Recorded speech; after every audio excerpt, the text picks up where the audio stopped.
Giordano Berti, eu gostaria de saber como surgiu essa paixão pelo tarô na sua vida.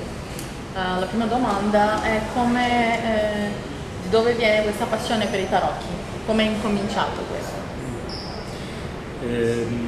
La passione è cominciata quando ero un ragazzo piccolino che su una libreria, sulla bancarella a Bologna, nella città dove sono nato, ho trovato questo libro con la storia della magia di Kurt Seligman e c'erano queste immagini dei tarocchi e io mi ero incuriosito da queste illustrazioni e iniziai a disegnarle, grandi così, piccoline piccoline e poi la passione in realtà è venuta dopo, però quello è stato il primo incontro.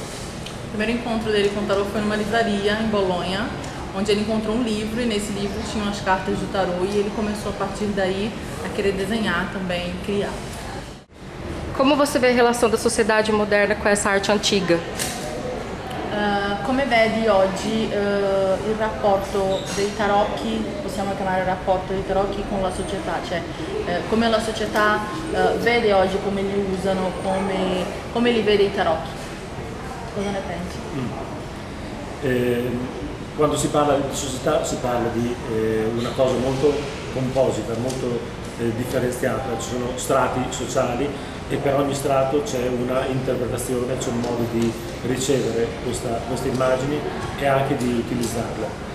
Quindi io come studioso dei tarocchi mi occupo di tutti questi livelli e cerco di capire il modo in cui vengono interpretati a tutti i livelli, come storia dell'arte, come storia del costume, come storia del gioco, come storia della divinazione, come storia delle religioni.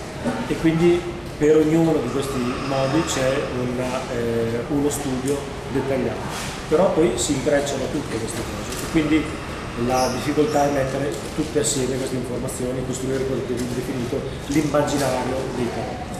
Sì, ma lei vuole sapere come la società, cosa ne pensi che la società pensa oggi sui tarocchi, cioè come la società li vede oggi i tarocchi? Non si può essere, perché la società, come dicevo, è composita. Ele diz o seguinte, que a sociedade, a gente não pode generalizar a sociedade, porque a sociedade é dividida em vários grupos.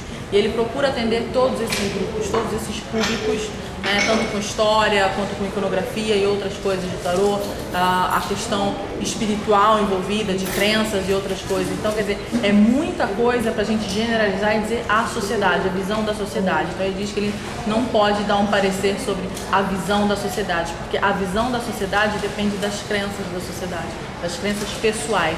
E aí a gente vai entrar, como ele falou, em grupos, né? Depende da tua religião, depende da tua crença, da tua educação, então depende muito como as pessoas veem o tarô hoje. Como a questão do simbolismo e do esoterismo influenciam nos seus trabalhos? Come le questioni di esoterismo e della simbologia influenzano nel lavoro?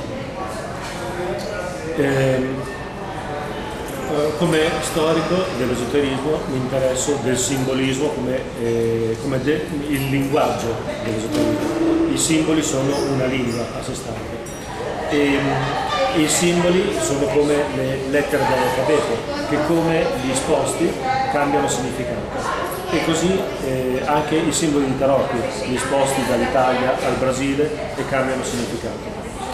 Ele diz que a simbologia, na verdade, ela é como o alfabeto. Né? Os símbolos são como as letras que a gente aprende. Então, se você muda, né, o lugar, se você muda a posição, muda também o significado. Se você acrescenta letras, você tem uma palavra. Então, assim é também com o tarô. O tarô é uma linguagem. Então, essa linguagem precisa ser estudada e essa linguagem do esoterismo, ele tenta passar isso da melhor forma possível. O seu trabalho é muito amplo e, além do estudo do tarô, recentemente você organizou uma exposição. Pode nos dizer como foi essa exposição?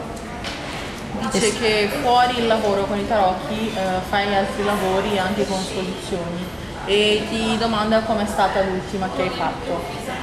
Com'è stata l'esperienza di quest'ultima che hai fatto questo mese?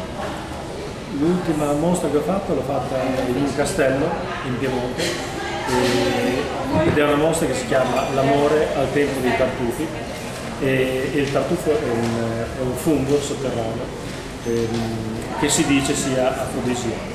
E io ho raccolto tante informazioni storiche dall'antichità fino ai giorni nostri, e documenti e opere d'arte e libri antichi su questo fungo particolare e preziosissimo e costosissimo, e ho costruito questa mostra molto importante,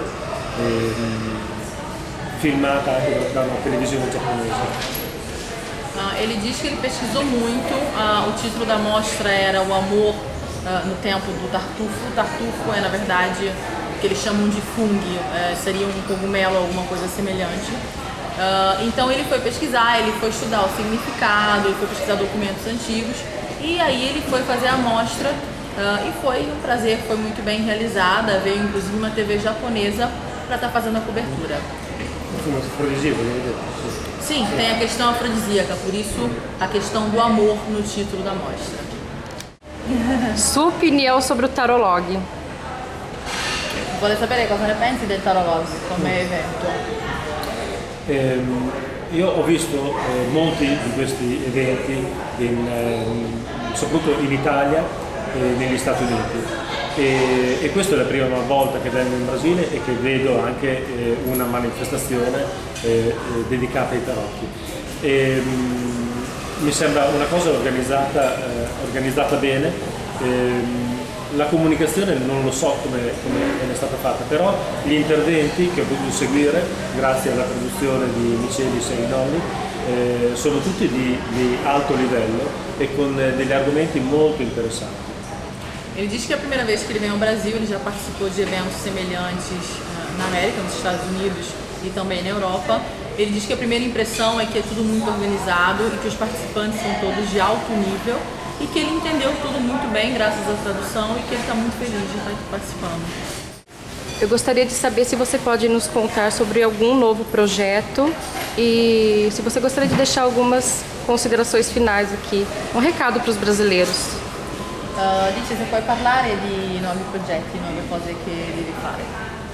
Sì, proprio qui a Tarolog per la prima volta al mondo abbiamo presentato un mazzo di tarotti antichi stampato da uno stampatore italiano nel 1830. L'abbiamo ristampato e per la prima volta lo presentiamo qua. E con la traduzione di Micheli Serinolli, sempre del libretto che accompagna il mazzo. Poi ci sono altri progetti di nuovi mazzi, uno dedicato ai tarocchi stregati di Goya, traducilo questo intanto. Ele diz que aqui mesmo no Tarolog ele está fazendo o lançamento do novo baralho dele. É um baralho, uma reedição, na verdade, de um baralho muito antigo, é chamado Tarô de Verniano, e ele vai fazer esse lançamento aqui. E tem também outros projetos que são il tarocco incantato di Goya, o Tarô Encantado de Goya, il tarocco stregato, il tarocco del pianeta blu, o Tarô do Planeta Azul, che è dipinto da un grande pittore italiano, Giancarlo Montuschi. realizado por um grande pintor italiano, Giancarlo Montuschi. E poi ho un progetto di stampare nuovi antichi mazzi di tarocchi. E o principal projeto dele é resgatar realmente esses tarôs antigos que se perderam e reeditar todos eles. E Micheli mi suggerisce anche di fare un baraglio cigano per il pubblico brasiliano. E ele pensa também em fazer alguma coisa relacionada ao baralho cigano para o pessoal do Brasil. Eu gostaria que você deixasse um recado para os brasileiros. Un messaggio per i brasiliani in generale. Di conoscere di più la propria storia, di studiare la propria storia e la propria cultura, per sapere da dove nasce e da dove può arrivare per il futuro. A mensagem é conhecer a sua própria história, para saber de onde você veio, saber até onde você vai. Quer dizer, você não pode saber o futuro se você não sabe de onde você veio. E ele, como historiador, está deixando um recado aí para o pessoal do Brasil estudar mais um pouquinho a respeito da história.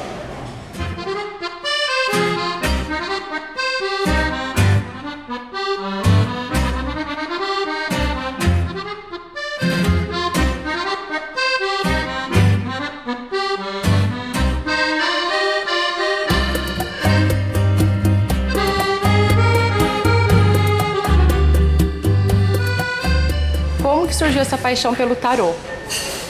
Difícil dizer, sempre gostei de coisas diferentes, mas o meu primeiro deck, eu acredito que eu tinha mais ou menos 12, 13 anos. Era um deck daqueles de revistinha, de reportagem, que todo mundo que tem uma história com tarô tem alguma coisa semelhante. E dali em diante a coisa foi fluindo até virar uma profissão mesmo. Michele, você pode contar pra mim como foi sua trajetória até agora? Bom, comecei aos poucos, não era profissão, era uma coisa que eu estudava porque eu gostava e depois aos poucos foi virando profissão, aquela coisa de todo mundo começar a te procurar e aí eu resolvi abandonar o turismo, que é o que eu estudava, para viver de tarô.